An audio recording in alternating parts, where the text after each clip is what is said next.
Hi, my name's Benjamin, and I'm a movie addict.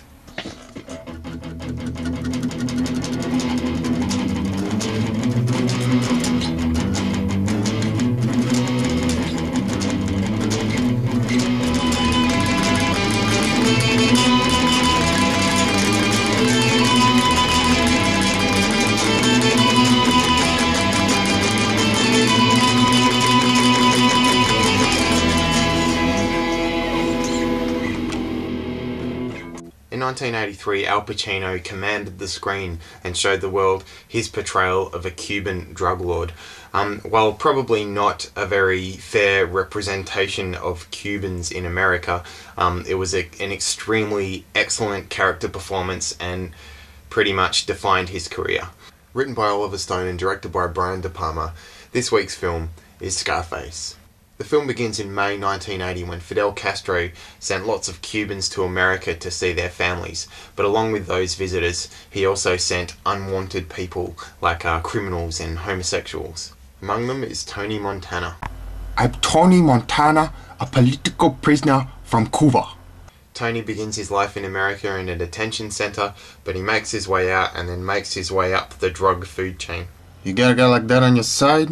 He breaks his back for you. If he sees something he wants, he takes it, including his boss's girl, Michelle Pfiefer. At first, Pfeiffer's not interested at all in the all-too-keen Tony Montana, but as the film goes on, she spends more time with him. He wins her over to his charms and his power. You know how you pick up chicks in this country?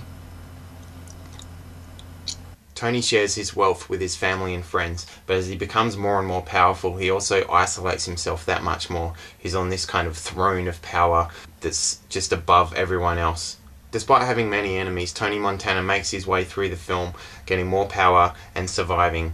But it's Tony's strange moral values which lead to his ultimate downfall. Despite taking what he wants and being an ultimate drug lord, he refuses to assassinate a child. In the end, he's lost all his friends and all his family, and all he has left is his name and his weapons. Say hello to my little friend! This film is epic. Every scene is extremely well structured and well written with lots of fantastic one-liners.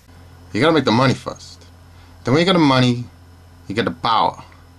Then when you get the power, then you get the women. There's lots of big sweeping shots, and the whole atmosphere and tone of the thing feels like a big Shakespearean tragedy. Pacino gives a fantastic performance as Montana. He just is Tony Montana. I'm not sure if we'll ever really see performances like this again. Now that we live in this kind of culture of celebrity, I think it's harder for an actor, like a well-known actor, to put themselves in this kind of role and really be someone different, because due to interviews and magazine articles, we kind of know who they are outside of their character. So if they try and put themselves into something incredibly different, we're just saying, well, that's Al Pacino as that person, and Al Pacino, likes fishing and watches this television show and all this kind of stuff.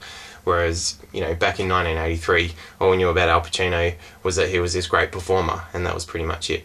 If you're a fan of the Grand Theft Auto games at all, you really need to see this movie. Those games would not be what they are today without Scarface. From the chaotic, violent nature of the game down to the more direct influences like clothes, locations, and the soundtrack, which all act as an homage to the classic film.